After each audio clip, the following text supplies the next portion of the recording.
Hi Sumit, congratulations on being awarded the Young Alumni Achievers Award. Thank you. It's an honor. It's great to have you back on campus. So how does it feel going back to campus? When was the last time you were here? So it's interesting. I came 2 years back for our the whole campus get together for the batch reunion, but otherwise it was pretty much after I would say 7 or 8 years. And it's amazing. A few years after passing out, I used to come for campus recruitment, and every time you come here, the energy level, the whole nostalgia, living through your early years of life, and that journey, which was truly a lot of fun, lot of learning. So just somehow, a lot of it comes back to your both your heart and your head. And I think I just felt the moment I landed into the campus last night. I mean, a lot of good memories just straight away seeped in. So it feels good. So what's your journey been like since IIMA? Your career path seems almost focused. In a way, like it's there'll be no hiccups and it's just been going straight ahead and doing really great. Uh, did you know that this is where you wanted to be? This is what you wanted to do. Would it be fair to say that you've known it all along? I think the beauty is you meander along, but Ahmedabad taught us that fundamentally you can navigate any path of your meandering. So it looks like a straight arrow from outside, but trust me, I think investment banking and finance, with all its volatility, I think there's lots of tributaries in between this straight line journey, so to say. So it's been interesting, from the perspective of focus.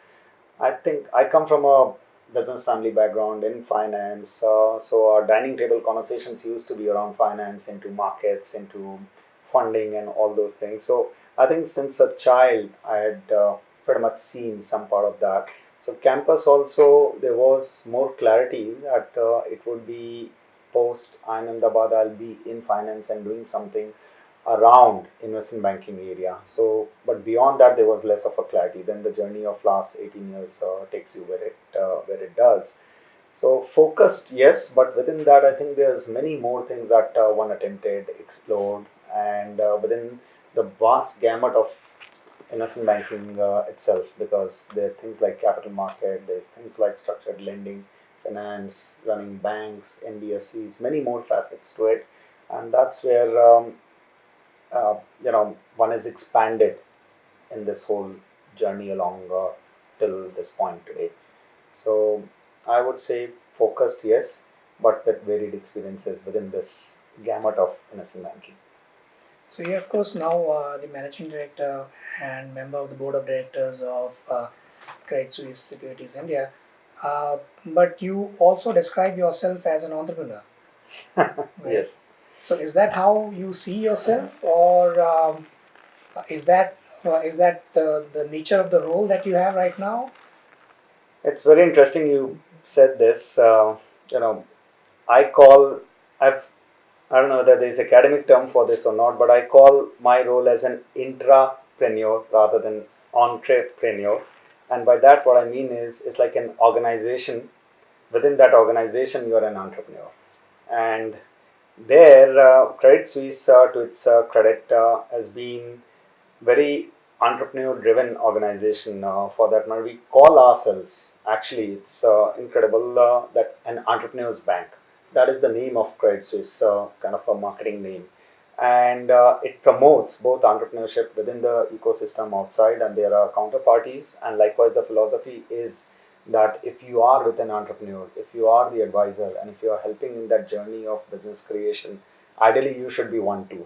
And I think because of that ethos, possibly that's one of the reasons that I've stuck over a decade plus in this journey with CS.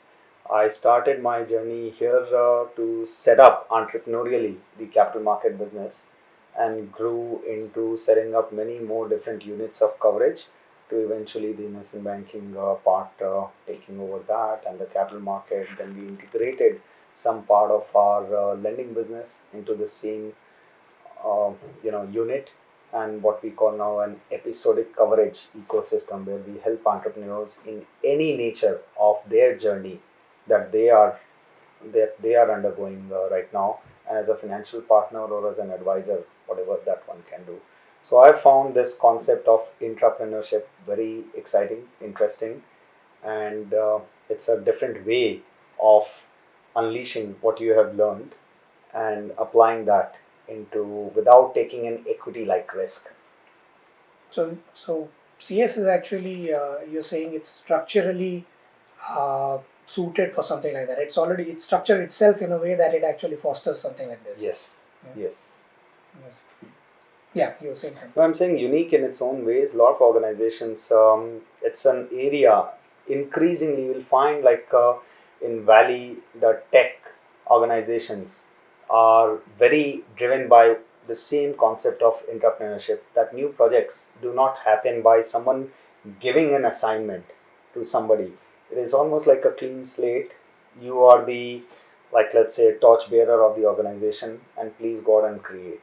And that flexibility is where true talent of people who are a bit more entrepreneurial self-starters, I think you possibly bring out the best as against a didactic approach of do this, don't do that.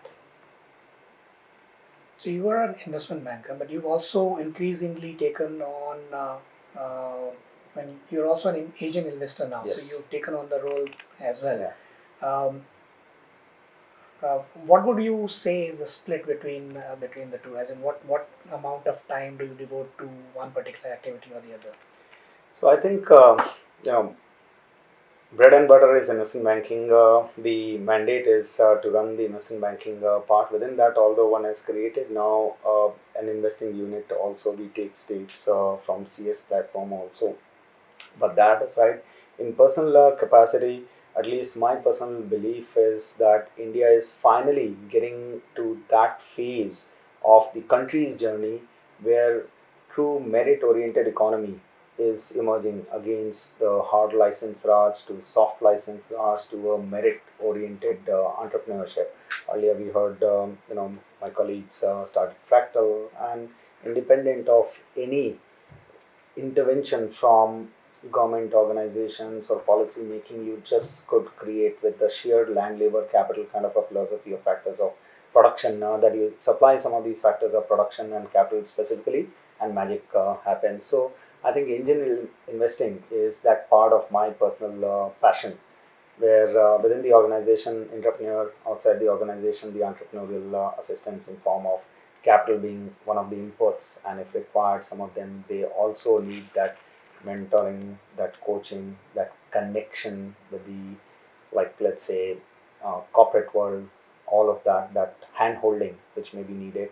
One truly enjoys the energy of young organizations and young entrepreneurs who try and create something and be part of their journey in a small way. The vicarious entrepreneurship, I could call it. So what do you feel about the startup ecosystem in India now? I mean, do you are we geared up to produce many more unicorns or even decacorns? What do you feel about it? What do we need to do to make sure that we do more of it? It's interesting. It's a great question. I feel the startup ecosystem itself is in startup phase, so it is nascent, but it is growing.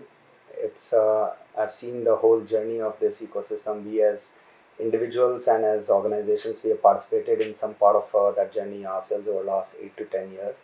I still do feel that you know there is there is capital for the unicorn to decacorn journey, but startup ecosystem truly thrives when there is that much more capital at the ground level, at the grassroots level, and where there are hundreds and thousands of entrepreneurs who have great ideas, lot of energy, and if they can be backed that much more, then there will be many winners who naturally take it to unicorn and decacorn level. So I think some part of the startup ecosystem, why I call it still nascent, is that you find so many entrepreneurial talent with great ideas who are still possibly struggling with that early capital. So I call it the mortality phase financing and the growth phase financing. So the mortality phase financing part is nascent. I think the growth phase financing part is still, that ecosystem is there. Outside of that, there's a lot of other aspects of ecosystem, which is regulatory, which is labor, technology, capital, um, and those I still feel that yet again on that front, because Indian models have been driven more from a burn way rather than earn way, that a lot of these support from different facets of growing organizations may take a little longer, and it needs a lot of government support, policy making support, talent pool support, and of course capital for sure. What's next for CS? And is it in the short to medium term? Is it planning to do something new? Is it planning to offer more products, services? So Credit Suisse in India has been, you know, at the forefront of what we call like a bit of a hybrid model of our business is called sell side business investment banking. But we try and with this entrepreneurship bank model, we try and step into the shoes of entrepreneur and empathetically try and see what all they may need. And that may need any nature of capital, any nature of advice, or any nature of connect. And that is where in the context of we have also created this almost like a sell side driven buy side model where we provide them with some further capital if needed. We have a bank, we have an NBFC, which are new products in the context of a traditional investment banking sense. Or we ourselves, we have taken equity stakes into some of the businesses in India, which also is a fairly unique business model. It's almost like blending the private equity business, the corporate banking business, and investment banking business. But an entrepreneur today in this fast and highly dynamic world is less of a time to decode every aspects of finance. So we are saying we'll just front it with one individual or one organization and at the back end decode it for you, but the delivery happens through that one combined unified construct. I think that's the innovation that CS is trying to do in India. And is this your your plans of how you want to roll this out and how you want to take it up? Does it get affected by uh, the the talk that's happening around GDP growth figures right now and how the market is going to be developing now? Um, so, I mean, do you think that that kind of affects or in a way reflects the fundamentals of the India growth story?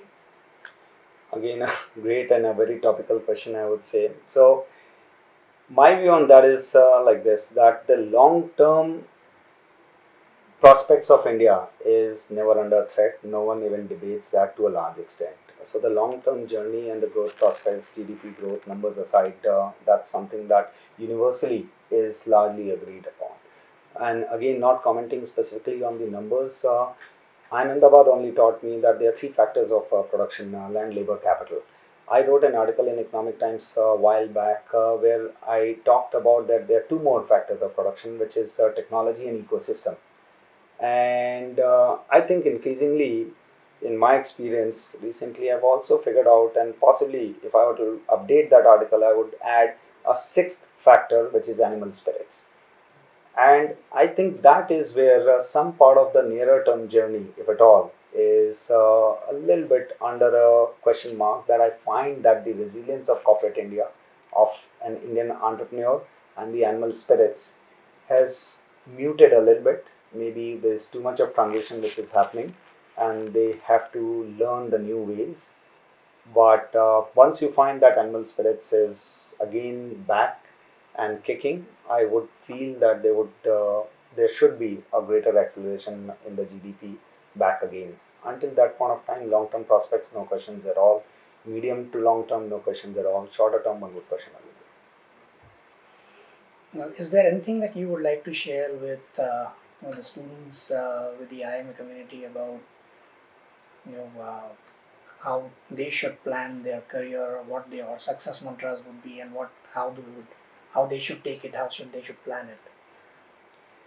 So, too small to opine and comment on something as important as career planning, but at least speaking from my own journey, I think my one bit of advice definitely to students would be to pay heed to the privileges of being in the position to learn from the best, be it the teachers, be it the institution, or be it the peers. I think it's part of that journey where 2 years fly by, and you later on, when you look back, you want to like you feel that wish I had understood certain facets even better. So I saw that during exchange program in Ahmedabad, I learned this part that people in other organizations, other institutions who had worked for many more years, they used to take these 2 years as such an important part of their transition, transformation, learning. And in Ahmedabad, a lot of my batchmates back then, including my own self, largely we all transitioned straight from undergrad onto the finished MBA. And that facet of perspective was lost. And the more I've spent time in corporate India over the last 18 odd years or so, I would say that the the the knowledge or the concept of dealing with abstract, the concept of learning from peers and real life situations which we learn through the academic phase of 2 years here has been extremely handy. The other bit I would say is one should also consider this as part of our finishing school journey as well, because I think as Indians in our early years of education, we are well taught to be very analytical and content wise be very good, but not necessarily the skills, softer skills, the presentation skills, the communication skills, and a lot of those softer facets. And I see a lot of books written here which are all mostly, around strategies and the softer skills. Here it's something on leadership. Those aspects keep becoming more and more important. Back then we also used to make light of those kinds of learning opportunities or subjects, but real life has taught us that post the analytical, I think beyond the content, every other facet of soft skill as well as communication, presentation, leadership, all of that is very important. And I wish I'd spent a bit more time focusing on those topics back then, but I'll revisit here. Well, Sumit, it's great having you back here on campus, and congratulations again. Thank you very much. It's an honor, it's a privilege.